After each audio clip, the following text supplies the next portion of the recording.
Gospodin natporučnik, helikopter 305 sprema za letenje. Prijavak podnio desnik Denis Pavlović. U redu.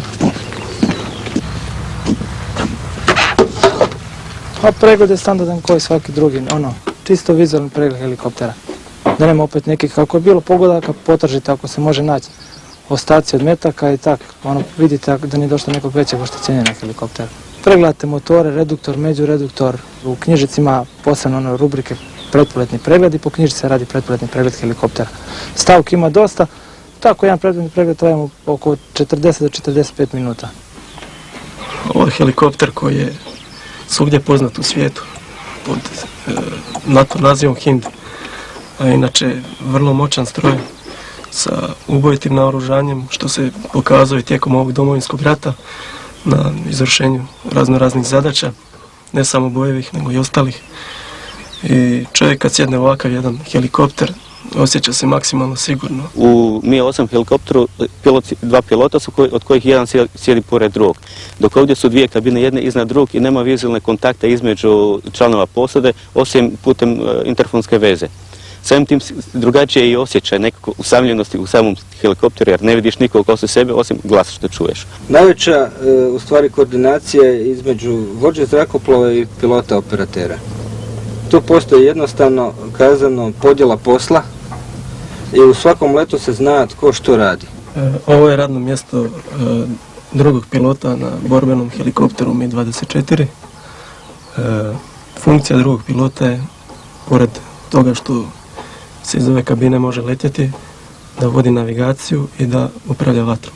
U najvećem broju slučajeva pilot, kapetan zrakoplova upravlja letjelicom zato što je letjelica koncipirana tako da se lakše leti iz ove gornje kabine zato što ima 95% instrumenta, znači se nalaze u ovoj gornjoj kabini, a u donjoj kabini se nalazi samo nekoliko njih, zato i donja kabina služi uglavnom za nuždu. Ako vođa zrakoplova bude pogođen, da pilot operator može vratiti helikopter i cijelu posadu. Letjelač mehaničar vodi računa o teretnom prostoru.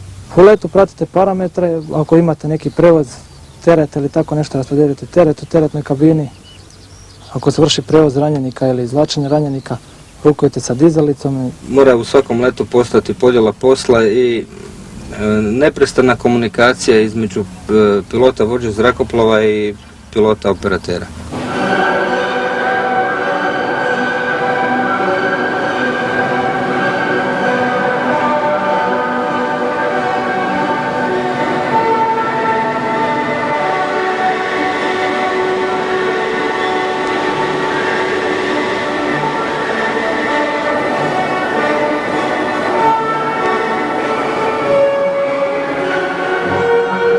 Zrakoplovna baza Pleso, kao i sve postrojbe u Hrvatskoj vojsci te razine, su koncipirane isto, otprilike isto.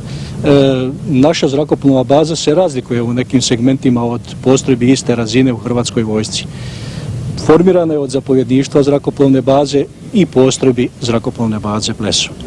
Od postrojbi u zrakoplovnoj bazi Pleso imamo postrojbe koje su vezane za logističko osiguranje izvršavanja zadaća i 4 postrojbe koje su vezane za izvršenje letačkih zadaća.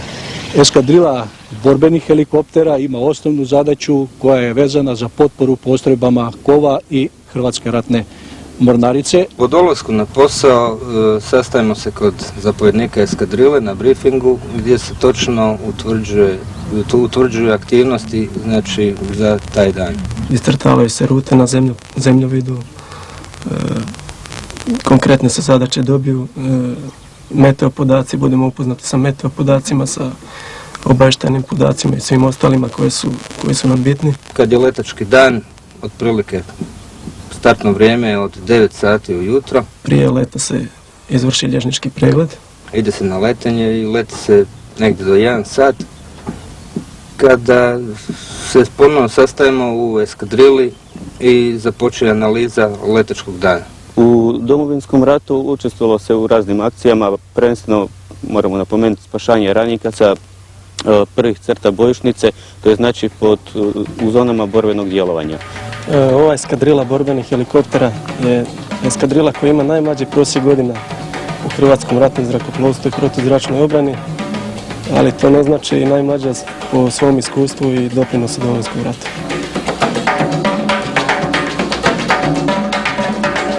A komarac je jedna životinja koja je dosadna, ubada i bježi. Teško je se riješi, teško je se otarasiti.